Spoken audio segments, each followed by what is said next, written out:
En el nombre del Padre, y del Hijo, y del Espíritu Santo. Amén. Hermanos queridos, siéntense por favor.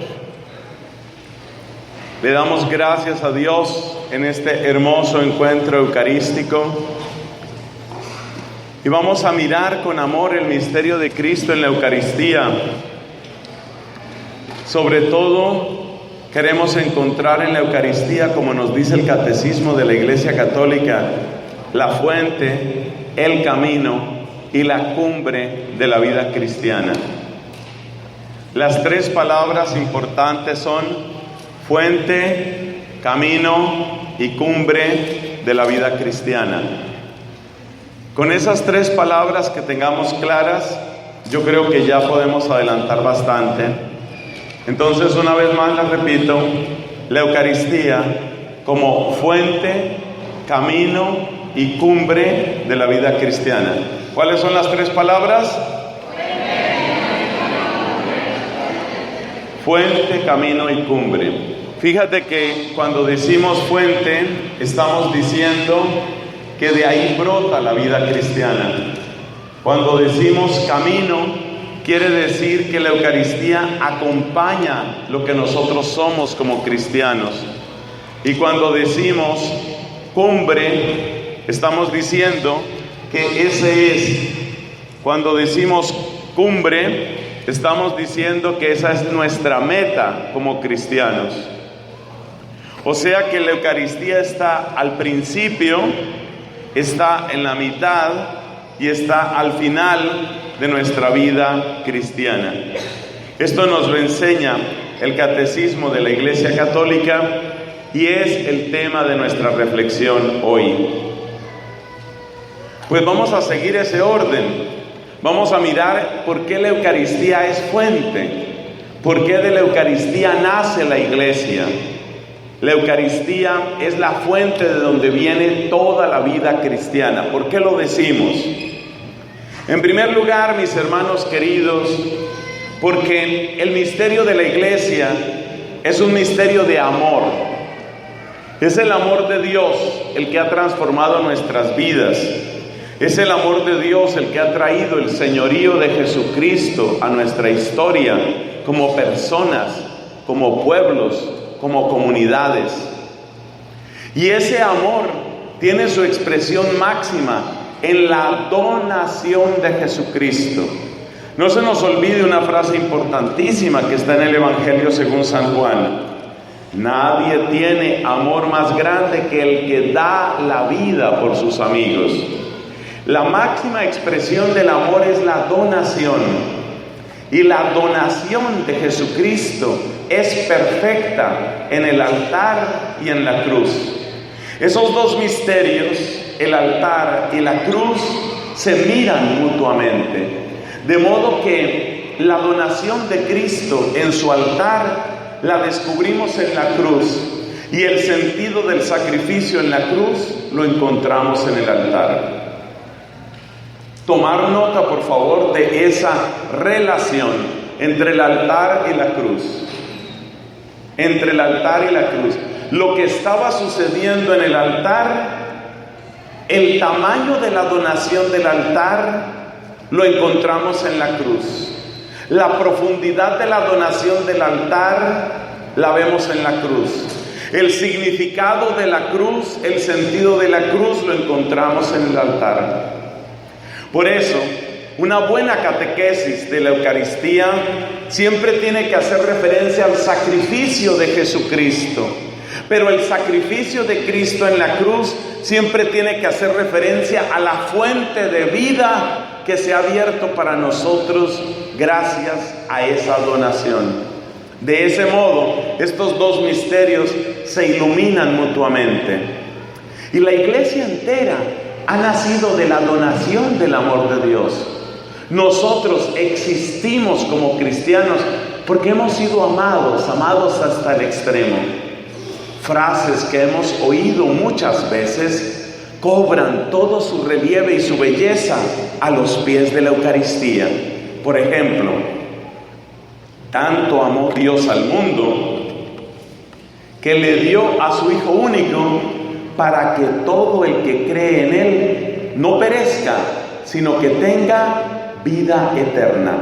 Ese pensamiento tan bello que se encuentra en el capítulo 3 de San Juan, nos está presentando, podríamos decir, el misterio de Cristo en la Eucaristía. Porque en la Eucaristía vemos a este Dios que se da, la donación de Dios, el darse de Dios, la vida entregada de Cristo, el amor mismo, amor que perdona, amor que restaura, amor que renueva, amor que embellece, amor que sacia. Todo eso es exactamente lo que encontramos en la Eucaristía. Por eso decimos que la Eucaristía es la fuente, es fuente de nuestra vida cristiana. Porque todo lo que nosotros somos como cristianos viene de la donación de su amor, y esa donación de amor es perfecta en el altar y en la cruz. Es muy importante descubrir en el altar el sacrificio, y es muy importante descubrir en el sacrificio el alimento. Así es como se miran estos dos misterios el uno al otro. En el altar, es decir, en el comulgar, debemos reconocer el pan partido para la vida del mundo. No se nos pueden olvidar las palabras de Jesús al instituir la Eucaristía. He aquí lo que dice Cristo: tomad y comed, esto es mi cuerpo, que será entregado por vosotros. Es el cuerpo entregado, es el cuerpo donado. Y cada vez que asistimos a la misa y cada vez que escuchamos esas palabras, estamos escuchando cómo Cristo nos dice: me doy por ustedes, me entrego por ustedes. Aquí estoy yo, aquí estoy todo lo que yo soy, aquí estoy todo lo que yo tengo, aquí está todo mi ser, todo eso lo entrego a ustedes. Este es mi cuerpo, esto es mi cuerpo que es entregado por ustedes, el cuerpo donado. Eso significa que ya tengo a Cristo a favor mío. La Eucaristía es el grito del amor del Padre. Dios, nuestro Padre Dios, se ha pronunciado a favor nuestro en la divina Eucaristía. Ahí se ha pronunciado a favor nuestro. San Pablo dice en algún lugar que Cristo es el amén de Dios, que Cristo es el sí de Dios, y ese sí se nota particularmente en la Eucaristía. Entonces, ahí tenemos el primer dato, la Eucaristía como fuente. ¿Y qué es lo que encontramos al hablar de la sangre? Decimos en la Santa Misa: este es el cáliz de mi sangre, sangre de la alianza nueva y eterna, que será derramada por vosotros y por muchos o por todos. Las dos traducciones tienen su razón de ser: para el perdón de los pecados. Sangre derramada por vosotros, por vuestra causa, como precio, como propiciación, como baño saludable, como lugar donde nos renovamos, como memoria permanente, imborrable de nuestro bautismo. Entonces la Eucaristía es la fuente. ¿Por qué? Porque en la Eucaristía está la donación. En la donación de Jesucristo está el origen mismo de la Iglesia. En la donación de Jesucristo está la proclamación del misterio de nuestra redención. Y en la donación de Jesucristo está el comienzo de nuestra vida cristiana. Así que la Eucaristía es la fuente. En la Eucaristía está la fuente de nuestra vida cristiana. Esto también significa que cada vez que nosotros comulgamos con una conciencia recta, cada vez que nosotros comulgamos, estamos volviendo a esa fuente. Estamos recibiendo ese amor que no envejece, ese amor que no engaña, ese amor que no se oscurece, ese que es el amor de Dios, es el que estamos recibiendo en la misma fuente, lo estamos recibiendo ahí en la Eucaristía. Es el amor como el primer día. Lamentablemente los amores humanos suelen desgastarse. Lamentablemente los amores humanos tienen muchas veces una combinación, tienen una mezcla de engaño, de trampa. No es así con Cristo. Cristo nuestro Señor te ama hoy como te amó el día de tu bautismo. Cristo nuestro Señor te ama hoy como te amó el día de tu primera comunión. Cristo nuestro Señor te ama hoy como te amó cuando estaba en el Calvario ofreciendo su vida por ti. Cristo nuestro Señor te ama hoy como amó a sus discípulos y en persona suya a todos nosotros en el cenáculo cuando instituía este sacramento. El amor que no envejece, el amor que no se empaña, el amor que no se arruga, el amor que nunca engaña. Ese es el amor que nosotros encontramos en la Eucaristía. Ese Cristo del cual dijo la carta a los Hebreos es el mismo ayer, hoy y siempre. Eso es lo que encontramos en la Eucaristía. Y es muy importante ver que este Cristo que le dio fuerza y que le dio vida y que le dio fortaleza a los santos es el mismo que está actuando también en nosotros. El Padre Valdemar en su predicación nos hablaba sobre cómo Dios obra, cómo Dios ha obrado en la persona de los santos, dándoles esa fortaleza, dándoles esa bendición. Lo mismo es contigo. Tú no estás comulgando un Cristo diferente del que recibió en su boca la Santísima Virgen María. ¿Habías pensado eso? María comulgaba, María asistía a la celebración con los apóstoles. Ella no consagraba. Esa no fue su misión. ¿Quiénes realizaban la consagración? Los apóstoles. Pero ella comulgaba. El mismo Cristo que recibía la boca purísima y bella de Nuestra Señora, ese mismo Cristo es el que llega a tu boca. El mismo. No son dos Cristos, es el mismo. El mismo Cristo que con lágrimas en sus ojos recibía a San Francisco de Asís, postrado, lloroso y gozoso. Ese es el mismo Cristo que tú estás recibiendo. El mismo Cristo que recibieron los mártires y que les dio la fuerza para llegar hasta el extremo de amor, de ofrecer su sangre, su cuerpo, como testimonio sublime de vida cristiana. Ese mismo Cristo es el que recibimos nosotros. Hay una historia muy bella de Santo Tomás de Aquino, quizás el teólogo más eminente que ha tenido nuestra Santa Iglesia Católica. Para que nos demos una idea de la importancia de Santo Tomás, solamente les diré que la mayor parte del catecismo de la Iglesia Católica está tomado de los escritos de Santo Tomás de Aquino.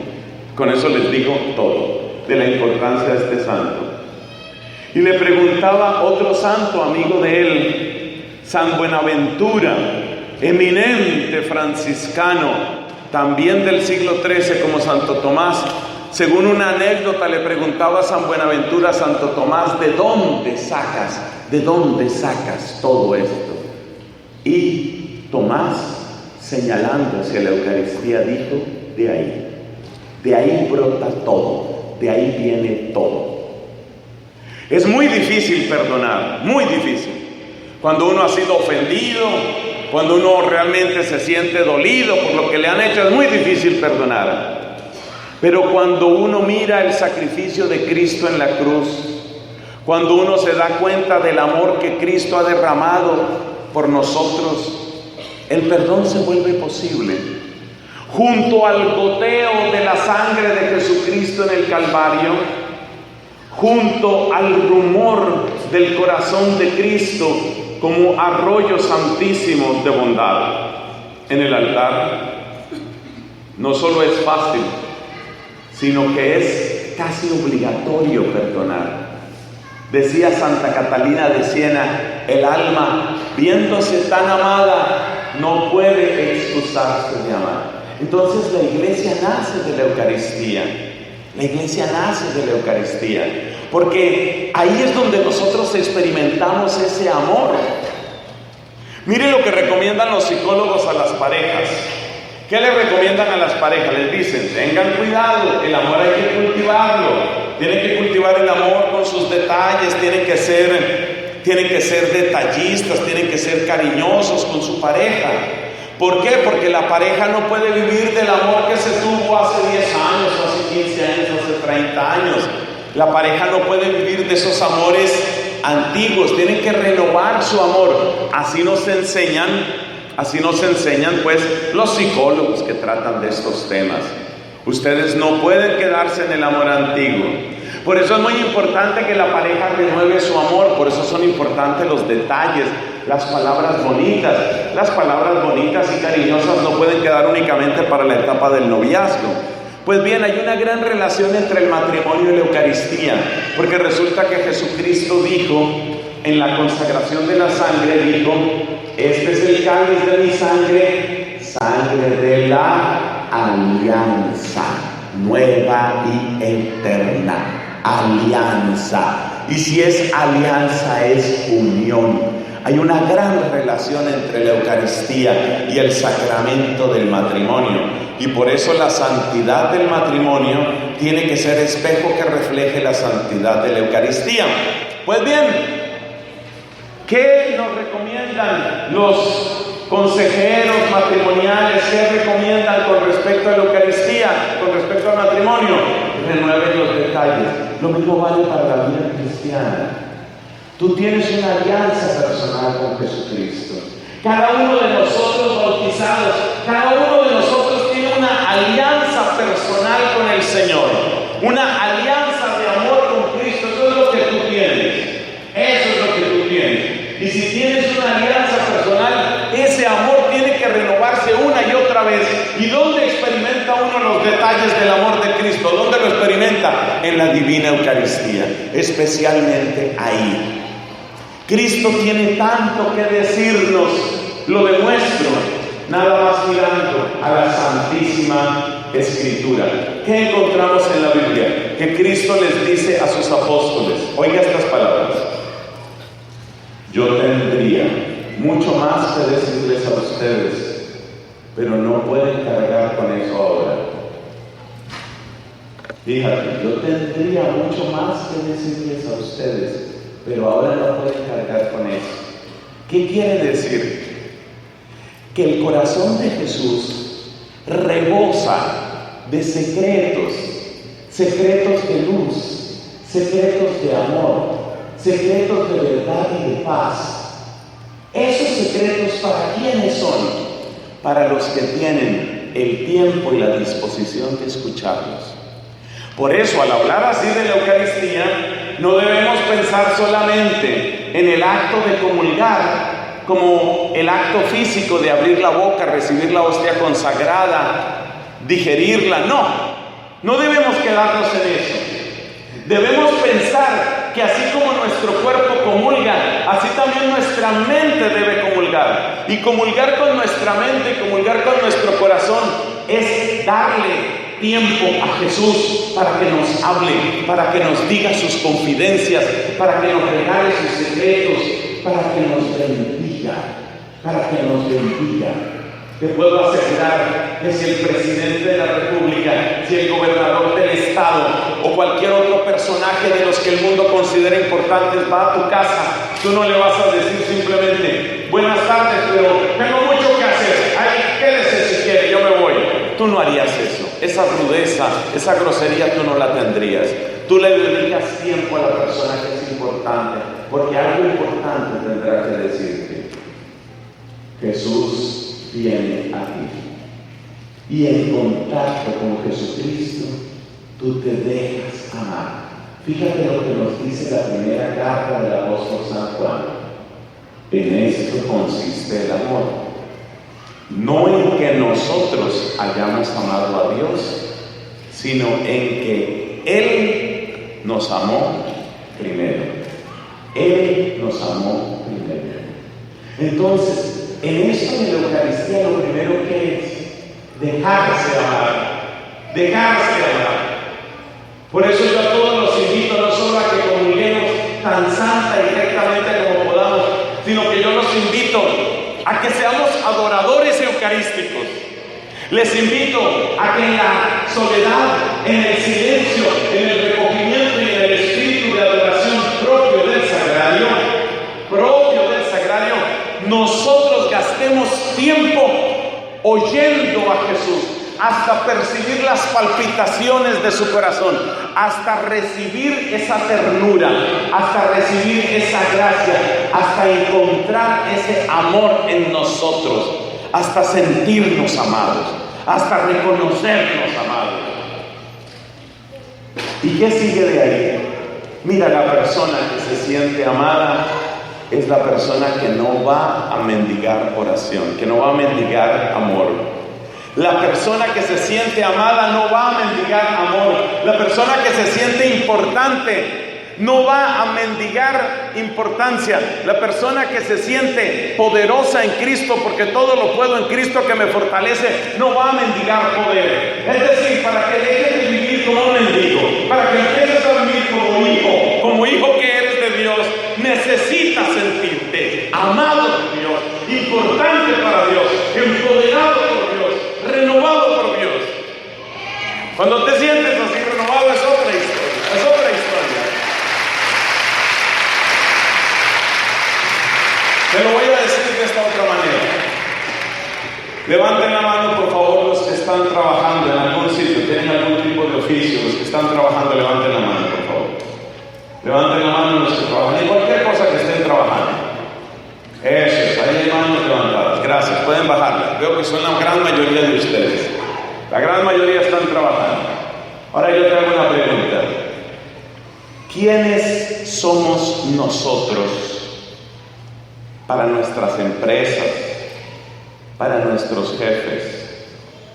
Muchas veces, seamos sinceros, ¿qué somos? ¿Qué es un trabajador para un jefe? A veces es casi como un engranaje dentro de una máquina. ¿Y cuál es la prueba de eso? Que si un día, que yo no quiero que esto le pase a nadie, si un día dicen, oiga Sánchez, you're fired. Cuando le dicen, oiga Sánchez, usted trabaja hasta el viernes, esto se acabó. ¿Eso qué quiere decir? Que el lunes ya tienen a otro, ya listo, reemplazado. ¿Es verdad o no es verdad? Te reemplazan. Ay, pero yo trabajaba en una panadería. Eso, trabajaba, se acabó eso, ya tenemos reemplazo. Ya no tiene que venir el próximo lunes. Se acabó su trabajo. It's over, se acabó. A nosotros muchas veces, no todas las veces, pero muchísimas veces, ¿cómo nos miran nuestros jefes? Como si fuéramos piezas de una maquinaria. Este se dañó, se pone otro. Me gustó más otro, sale usted y pongo otro.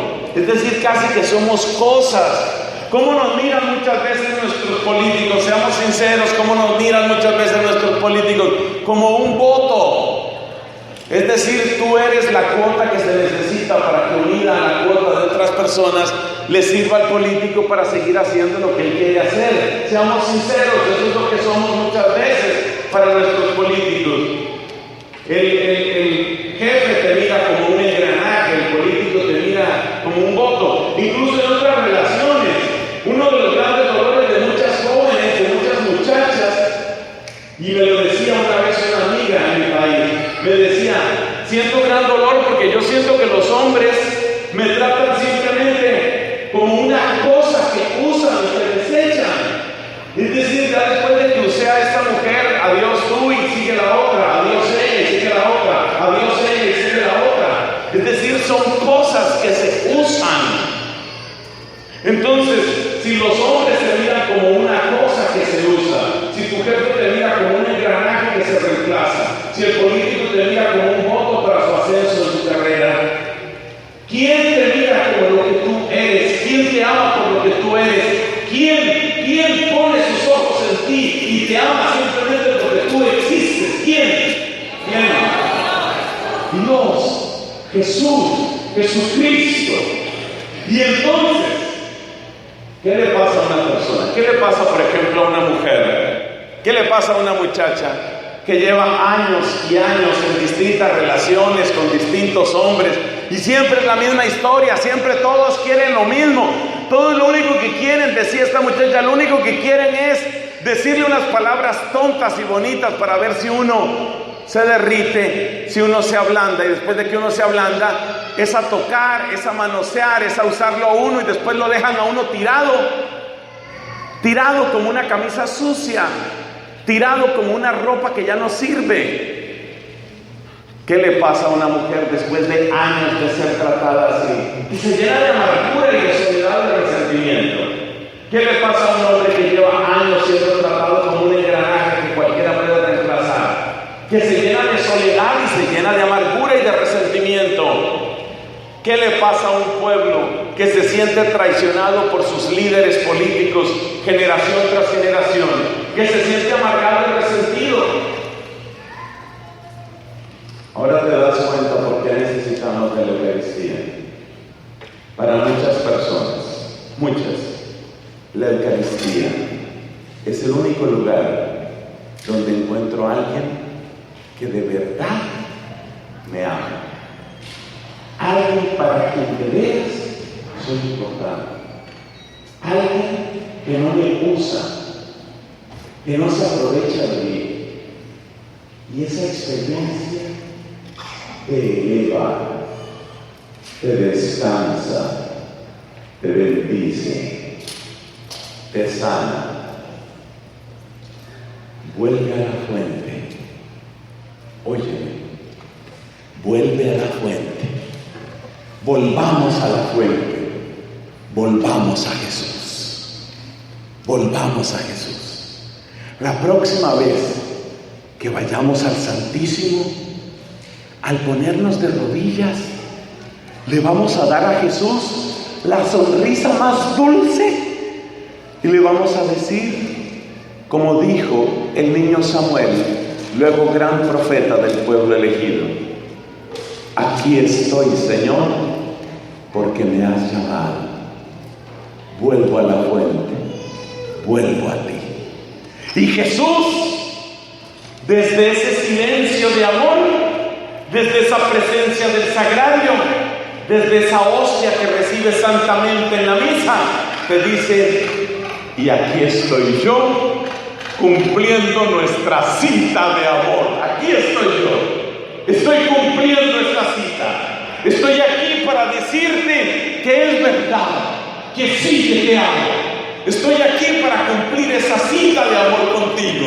Estoy aquí para darte lo que nadie te va a dar, lo que tu jefe no te puede dar, lo que a veces ni tus hijos te pueden dar, porque yo conozco papás y mamás que siempre están esperando: ay, si mi hijo fuera más agradecido, si mi hijo no fuera tan ingrato, si mi hijo respondiera todo lo que hemos hecho por él, si el hijito cayera en cuenta. Y viene Cristo y te dice: lo que ni siquiera tu hijo, lo que ni siquiera tu esposa, lo que ni siquiera tu jefe, lo que ni siquiera tu alcalde, tu gobernador o tu presidente te va a dar, eso solo lo puedes encontrar en mí.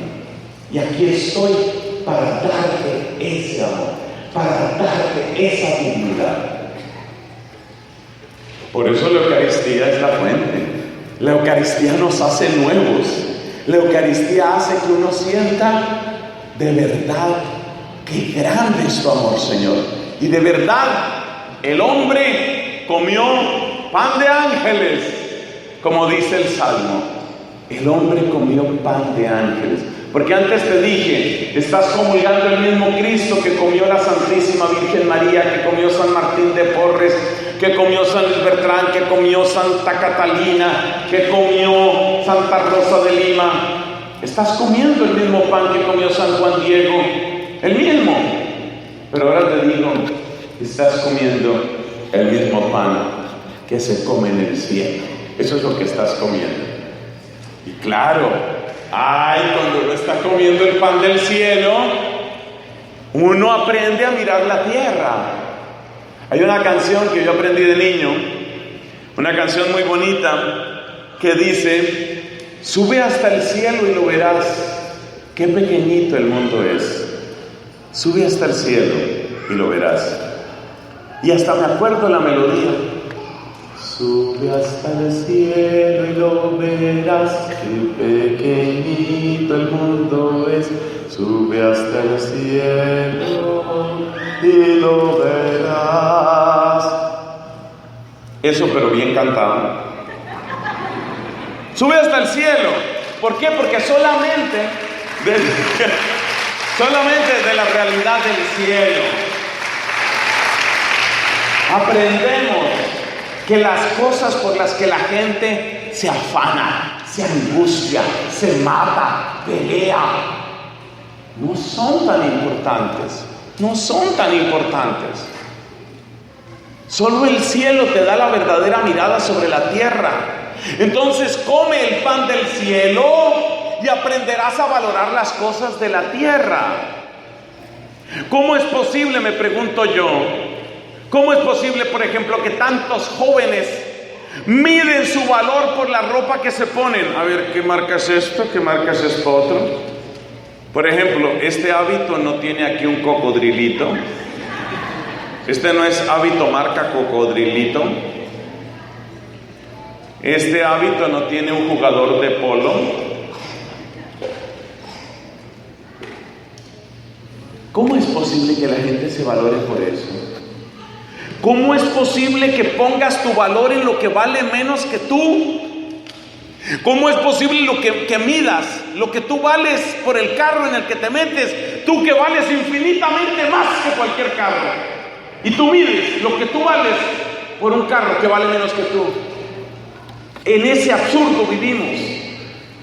Pero cuando uno descubre a Cristo, pero cuando uno descubre el amor de Cristo, cuando Cristo nos ha hecho llorar de alegría, cuando uno dice, pero de verdad me amas tanto, pero hasta allá llega tu amor, Jesús.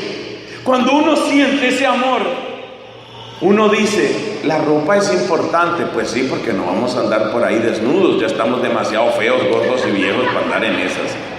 Ni bonitos ni jóvenes que fuéramos.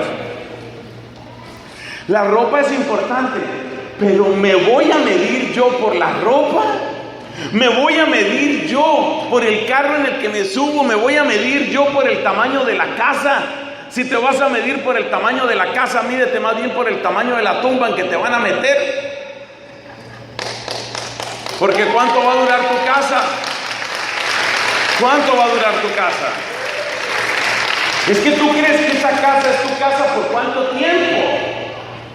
Es que ese es el problema. Compara cuánto tiempo vas a durar en la tumba y cuánto tiempo vas a durar en la casa. Tiempo de duración en la casa: 12 años, 20 años, 30 años. Exageremos, 40 años. Tiempo en la tumba: 400, 500, 800, 2000 y contando. Es la Eucaristía la que te da la perspectiva del cielo. Es la Eucaristía la que te hace renacer, la que te devuelve tu dignidad. Por eso, comulgar no es simplemente abrir la boca y tragar hostias consagradas. Comulgar es abrir todo nuestro ser para que la voz de Cristo, la luz de Cristo, el amor de Cristo impregne todo lo que yo soy, todo lo que yo soy. Eso es realmente comulgar. Bueno, pero son 3 palabras. Ya hablamos de la fuente. Dijimos que la Eucaristía es también ¿qué? Camino. Gracias a Dios respondieron 6 personas. Ya con eso me contento.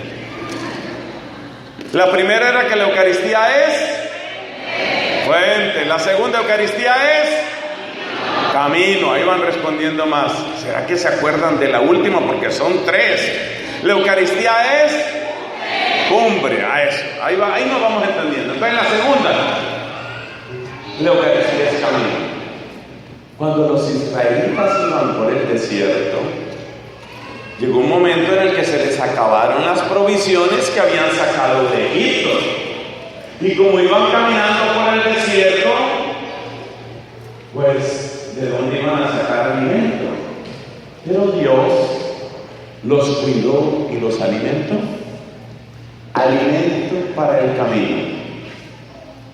Otro testimonio muy bonito es el de un profeta, y yo me voy a apoyar sobre todo en el testimonio de ese profeta. Se llama Elías.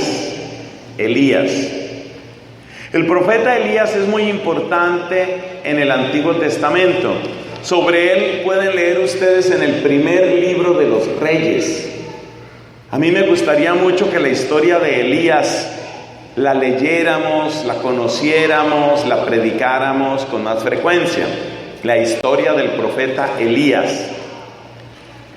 Bueno, Elías fue profeta en un tiempo sumamente difícil, porque resulta que el rey en Israel era un hombre que se llamaba Ahab, pero resulta que ese rey en realidad no reinaba. En realidad la que mandaba era la esposa de él, y la esposa de él era una mujer que se llamaba Jezabel. Lo grave no es que fuera mujer ni que fuera la esposa de él. Lo grave es que esta mujer era completamente idólatra.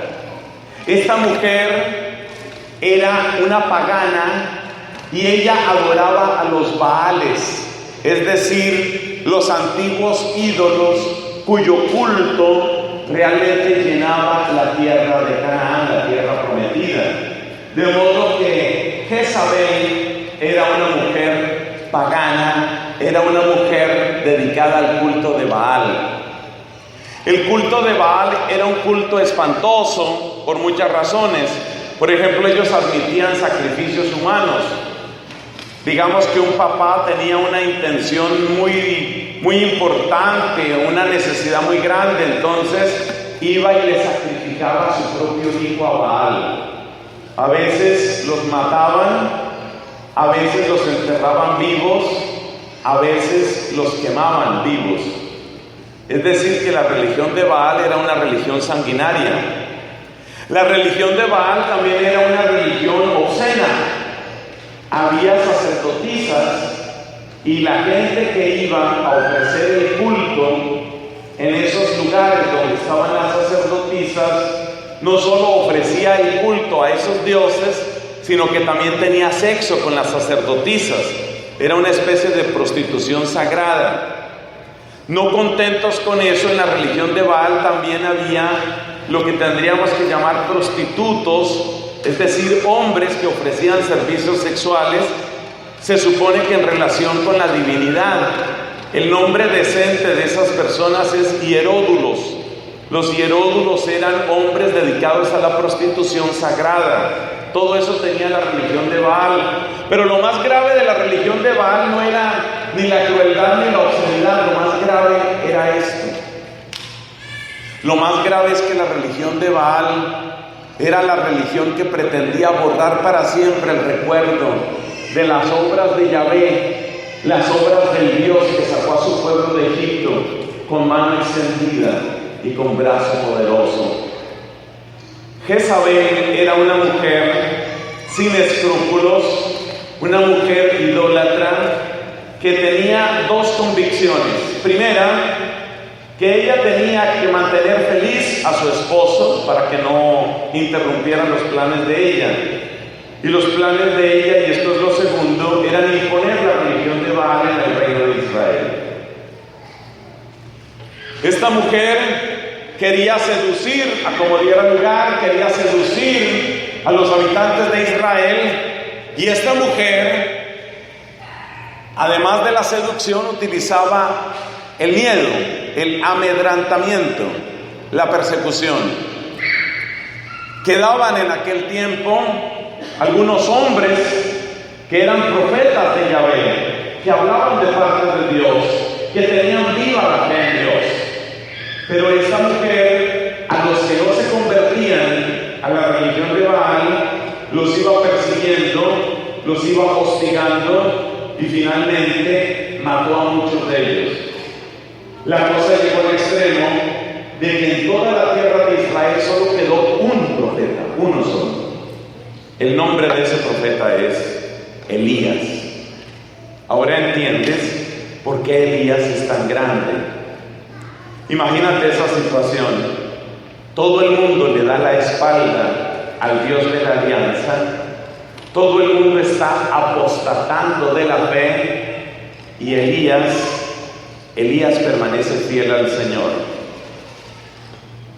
La ira de Jezabel se vuelve contra Elías, y como ella manejaba al esposo como una especie de títere, porque sabía contentarlo para manipularlo y sabía consentirlo para manejarlo, Entonces Ahab, que era supuestamente el rey de puro nombre, se convirtió en un instrumento, en el principal instrumento de Jezabel para perseguir a Elías.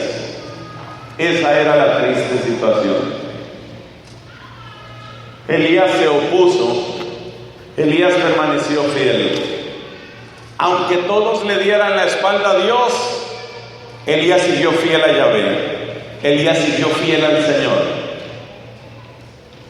No solamente se opuso él, no solamente permaneció fiel en su corazón, Elías hizo más. Elías fue capaz de predicar en público y de denunciar la mentira de Baal. Elías fue el gran profeta que convocó una vez a todo el pueblo de Israel a una montaña, el monte Carmelo. Ahí viene la importancia del monte Carmelo y de toda la espiritualidad del monte Carmelo y la espiritualidad carmelitana. Elías llamó a todo el pueblo al monte Carmelo y desafió en público a los sacerdotes de Baal. Les digo, vamos a hacer aquí un acto de culto. Vamos a poner 2 víctimas, 2 animales sacrificados. Y si Baal es Dios, que baje fuego del cielo y que consuma la ofrenda de ustedes. Y si Yahvé es Dios, que baje fuego del cielo y que consuma la víctima que yo le voy a ofrecer a Yahvé. Pero tenemos que saber si Baal es Dios o si Yahvé es Dios. Y el Dios que responda por el fuego, ese es el Dios verdadero. Ese fue el reto que puso Elías. ¿Y qué sucedió? Sucedió algo impresionante. Resulta que les dijo Elías: bueno, como ustedes son bastantes, entonces empiecen a rezar ustedes a su Baal, a ver si baja fuego del cielo. Y los sacerdotes de Baal se pusieron a orar a su Dios. Ellos tenían costumbres extrañas. Por ejemplo, una costumbre muy rara que tenían era que ellos se hacían cortadas. Ustedes han visto que hay personas que ahora se están haciendo lo mismo, son como seguidores de Baal. ¿Se han visto que hay gente que se corta? Eso viene de la religión de Baal, porque el demonio siempre vuelve a repetir los mismos trucos una y otra vez. Hay que tener mucho cuidado con los piercing, con los tatuajes, con las cortadas, con las mutilaciones, porque en diversas etapas de la historia el demonio se ha valido de cosas de esas para marcar a los suyos. No necesariamente todo tatuaje es un pecado, pero hay que tener mucho cuidado porque muchas de esas prácticas están ligadas a acciones del demonio en otras épocas, y según hemos aprendido en la teología sobre los demonios y los ángeles, el demonio suele repetir los mismos trucos una y otra vez. Así que por favor, demasiado cuidado con eso. Si quieren mi consejo, eviten todo eso, evítenlo. Nada bueno viene de ahí. Es posible que no le haga daño, pero nada bueno va a salir de ahí, nada bueno. Y lo que no trae nada bueno, con facilidad trae cosas malas. Bueno, estos tipos empezaron a rasgarse, a cortarse y a echar sangre, pero al final nunca hubo fuego del cielo para Baal, para la ofrenda de Baal. Luego Elías clamó a Yahvé y le dijo: que se sepa que hay un Dios. Y bajó fuego y consumió la ofrenda. Y la gente incrédula, cuando vio eso, dijo: solo Yahvé es Dios. Y entonces Elías, según esa mentalidad que es así tan intensa del Antiguo Testamento, mandó ejecutar a los sacerdotes de Baal. Y ahí sí que Jezabel ardió en ira, maldijo a Elías por el poder de sus dioses y prometió que lo iba a acabar como fuera. Esa fue la situación. Elías tuvo que huir, y en su huida se dio cuenta que estaba completamente solo. Nadie lo apoyó, ni siquiera la gente que había visto el milagro. A mí Elías se me parecen algunas cosas a lo que le pasó a Cristo. ¿Te acuerdas cuando Cristo tuvo que enfrentar que la multitud gritaba? ¿Qué era lo que gritaban? Crucifícalo, crucifícalo. Seguramente los mismos que habían gustado la sabiduría de sus palabras y que habían sentido el poder de sus milagros, y sin embargo decían, crucifícalo. Lo mismo experimentó Elías. Ni siquiera la gente que había visto el milagro se ofreció a ayudarlo. Se quedó completamente solo. Cuando Elías sintió que el rey, la reina, todo el gobierno, todo el país lo perseguía, y ni siquiera la gente que había visto ese milagro lo apoyaba, Elías sintió que ya no podía más. Se le habían acabado las fuerzas. Entonces Elías hizo esta oración extrema: Señor, yo no soy más que mis padres, quítame la vida. No se suicidó, no buscó suicidarse, no hizo nada para matarse, pero sintió que ya no podía más y le dijo a Dios, llévame, llévame. Eso fue lo que le dijo Elías. Y estaba agotado y deprimido y se quedó dormido. Cuando se quedó dormido, después lo despertó Dios y le mandó alimento de manera milagrosa. Y Elías comió del pan que Dios le había dado y se volvió a dormir. Se despertó por segunda vez y Dios le dijo, esta es la frase que me interesa: levántate y come, el camino es superior a tus fuerzas. Le dio pan y le dijo, levántate y come, el camino es superior a tus fuerzas. Esa frase, el camino es superior a tus fuerzas, todos tenemos que aplicarla. Se puede ser fiel en el matrimonio, se puede vivir amando a una esposa, siendo fiel a ella, educando cristianamente a unos hijos, viviendo con honradez toda una vida. ¿Es eso posible? Sí, pero el camino es superior a tus fuerzas. Se puede ser sacerdote, se puede ser fiel, generoso, humilde, alegre, orante, puro, toda una vida.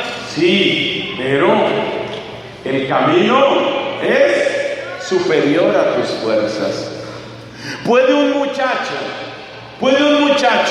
ser verdaderamente católico, entrar a un college, darse cuenta que todos sus compañeros son promiscuos, se acuestan hombres con hombres, cambian de novia y de novio cada semana, el aborto está por todas partes, la pornografía es un juguete, hace mucho tiempo la masturbación es aceptada y aplaudida? ¿Puede ese muchacho entrar a la universidad y mantenerse fiel a lo que enseña Cristo y mantener su cuerpo puro como templo del Espíritu? Sí, sí es posible, pero el camino es superior a tus fuerzas. ¿Puede un joven líder decir, voy a estudiar medicina, pero jamás haré un solo aborto, no importa lo que me suceda? Y se lo ofrecerán muchas veces. Y como sucede en Escandinavia, le amenazarán con quitarle su licencia de médico si no realiza abortos. ¿Puede alguien permanecer fiel a sus principios en esas circunstancias? Sí, pero el camino es superior a tus fuerzas. ¿Qué hizo Dios para que el camino no le ganara a Elías? Le dio pan. Le dio un pan del cielo. El camino, óyeme esta frase, el camino era más fuerte que Elías, pero el pan es más fuerte que el camino. ¿Ya te la aprendiste? El camino era más fuerte que Elías, pero el pan más fuerte que el camino. Entonces, Elías sin el pan ya estaba derrotado. Elías con el pan del cielo venció al camino. Elías fue capaz de llegar hasta el monte de la alianza. Y Elías fue capaz de renovar la historia de Israel. Un solo hombre, uno solo, cambió la historia de todo un pueblo. ¿Por qué? Porque comió el pan del cielo. El camino es superior a tus fuerzas. Hoy hay algunos sacerdotes que predican una falsa misericordia. De esos nos libre Dios, y hay que orar por todos los sacerdotes. Hay unos sacerdotes que predican una falsa misericordia, y es falsa la misericordia que pretende ser comprensiva autorizando el pecado, como diciendo, ese pecado es normal, todo el mundo comete ese pecado, es la edad, es que en esa cultura es así, es que en esa clase social es así. Mira, el camino es superior a tus fuerzas, pero el camino no es superior al pan. El camino no es superior al pan. El camino no es superior a la fuerza que Dios quiere darte. Tú, sin el pan del cielo, ya estás derrotado. Pero tú, con el pan del cielo, tú vences al camino. Tú eres más grande que el camino. Y ese es el testimonio nuestro. Por algo dijo el apóstol San Pablo: nosotros somos más que vencedores. Más que vencedores. Porque tenemos ese pan del cielo. Ahora entiendes por qué la Eucaristía es pan para el camino. Y la Eucaristía, último punto. Yo ya no voy a mirar más para allá, porque allá me hacen unas caras feas que yo no entiendo. Entonces yo miro más bien de aquí para acá. La Eucaristía es la cumbre, como un escalador que va avanzando y va a llegar a una meta. La Eucaristía es la cumbre. ¿Por qué? Porque Jesús habló muchas veces del banquete. ¿Te acuerdas? El banquete del reino de los cielos. El banquete del reino de los cielos. Es decir, que la Eucaristía ya en la tierra es alimento del camino, como para Elías fue aquel pan. Pero la Eucaristía será plena, será perfecta, no en la tierra. En la tierra es la introducción, en la tierra es las arras. La Eucaristía será perfecta cuando sea en el reino de los cielos. ¿Eso se lo inventó la iglesia? No, Señor. He aquí lo que dijo Jesucristo: he ansiado comer esta Pascua con vosotros antes de padecer, porque os digo que ya no beberé del fruto de la vid hasta que beba el vino nuevo en el reino de Dios. O sea que Cristo está preparando la mesa de familia. O sea que la Eucaristía tiene su plenitud allá. Antes dijimos que la Eucaristía era pan de ángeles. Y ese pan de ángeles ahora lo comemos mientras vamos caminando en la tierra. Pero un día lo vamos a comer. Dios ha de permitirlo por su misericordia en el cielo.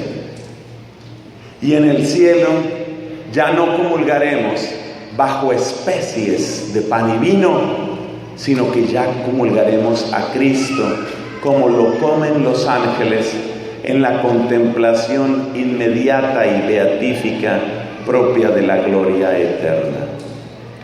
Cuando uno se asoma a esa realidad, cuando uno ve lo que es ese banquete, ¿quién nos va a servir? ¿Con quiénes vamos a estar? ¿Qué vamos a comer? ¿Y cuál será esa alegría que Santa Teresa de Jesús describió diciendo: es un alegrarse que todos se alegren?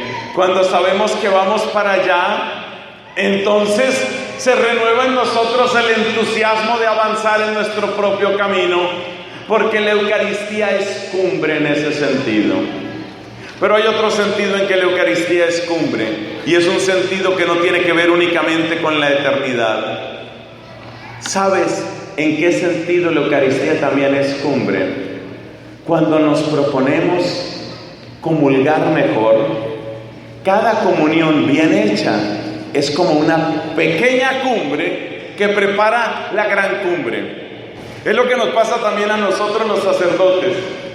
Ya les conté antes que yo estoy por cumplir, todavía me faltan unos meses, pero ya estoy empezando a recibir regalos para los que quieran dar. Me faltan unos meses para mis 25 años de vida sacerdotal. O sea que yo he recibido la misericordia de Dios de una manera muy abundante. Unas cuentas que le sirven a uno es que en 3 años hay un poco más de 1000 días. Eso quiere decir que en 24 años hay un poco más de 8000 días. Eso quiere decir que una persona como este servidor puede haber celebrado la Eucaristía unas 8500, entre 8000 y 8500 veces he celebrado yo la Eucaristía, imagínate. Pero ¿qué me toca a mí como sacerdote? Yo no puedo caer, Dios me libre, yo no puedo caer en la rutina ni en la mediocridad. Entonces, ¿qué tengo que hacer yo? Que la misa sea la cumbre de mi día. De modo que yo quiero celebrar, hay un dicho que dice eso: sacerdote de Dios, celebra esta misa como si fuera la primera, la última y la única. O sea, la Eucaristía tiene que ser la cumbre de mi día. Voy a celebrar esta Eucaristía como si me fuera a morir esta noche. Voy a celebrarla con todo el amor porque es la cumbre. Y así también tiene que asistir uno a la misa. Uno tiene que llegar a la misa pensando: ¿y si esta fuera la última misa en que voy a estar? El sacerdote debe pensar: esta es la última en la que voy a celebrar. Y tú debes pensar: ¿y si esta fuera la última? ¿Qué tal que la última Eucaristía y no, yo no pude comulgar porque estaba en pecado mortal? ¡Ay, Dios mío! Eso es muy triste. ¿Qué tal que sea la última Eucaristía? ¿Y de qué trataba? Llega usted por allá al cielo, lo recibe San Pedro y le dice: bueno, ¿y usted qué fue lo último que hizo? Bueno, de lo último que hice fue ir a misa. ¡Qué bien! ¡Qué santa conducta la suya! ¡Qué buen comportamiento! ¿Y de qué trataba el Evangelio? Yo pienso que San Pedro le pregunta a cada persona que muere eso: ¿de qué trataba el último Evangelio de la última misa? Ese es un invento mío, claro. Pero es que me gusta pensar eso, que San Pedro recibe a la gente: ah, usted es de los que se murió hoy. Ajá. ¿Y de qué trataba el Evangelio de hoy? Y ahí empieza, usted se le daña la garganta. No me acuerdo. ¿No se acuerda? ¿Y quiere que Dios se acuerde de usted? ¿Usted no se acuerda? ¿Realmente no se acuerda? No me acuerdo. Es que yo nunca ponía cuidado en misa. Nunca ponía cuidado en misa. Yo iba distraído y yo solamente quería que pasara rápido la misa. Yo quería que el Padre no se demorara, quería devolverme a mi casa. ¿Puede saberse qué era lo que tenía que hacer usted en su casa, que fuera tan importante como para salir corriendo de la iglesia, que es la casa de Dios? ¿Qué era lo que tenía que hacer usted? Es que yo me iba a mi casa a ver la novela. Usted cambiaba una novela por la casa de Dios. Imagínense. Hay que pedirle a Dios misericordia. Entonces, la Eucaristía también es cumbre en dos sentidos. No, cumbre absoluta, porque deseamos ir al banquete del reino de Dios. A ver, levante la mano el que quiere estar en el banquete del reino de los cielos. Bueno, gracias a Dios, sí son bastantes.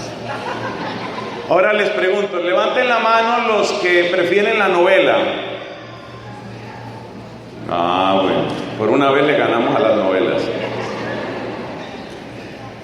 Entonces, en primer lugar, la Eucaristía es cumbre porque todos queremos estar en el banquete del reino de los cielos, donde Cristo es el alimento. Pero en segundo lugar, la Eucaristía es cumbre porque la Eucaristía tiene que ser la cumbre de tu semana, la cumbre de tu día, tiene que ser la cumbre, lo más importante.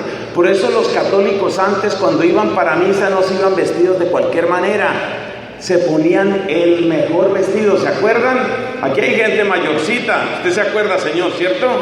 Dígame que sí, hombre, si no me siento un anciano. Claro, la gente se iba con su mejor vestido. ¿Usted sí se acuerda o no se acuerda, señora? Mire, ella sí se acuerda. Gracias por ser honrada, vea. Claro, ¿por qué? Porque es la cumbre de mi día. es la cita más importante que tengo esta semana. Por eso voy muy bien vestido. Y por eso, gracias a Dios, en este país cada vez más en las iglesias ponen unos avisos sobre cómo tiene que ir vestida la gente a la iglesia. Porque llega el momento en el que la gente estaba yendo de cualquier manera, a veces incluso faltando a la modestia, faltando al pudor. Así no es. No vamos a cualquier lugar, por favor. Vamos a la cita más importante, al encuentro más importante, porque es la cumbre. Pidamos a Dios que renueve en nosotros el amor por su santísimo nombre. Pidamos a Dios que nosotros sintamos en la Eucaristía esa atracción, esa maravillosa atracción, esa fuerza de atracción que hace que reconozcamos: Él es el amor de mi alma. Que sintamos: en Él está toda mi esperanza, en Él está todo lo que yo puedo creer. Gloria al Padre, al Hijo y al Espíritu Santo, como era en el principio, ahora y siempre, por los siglos de los siglos. Amén.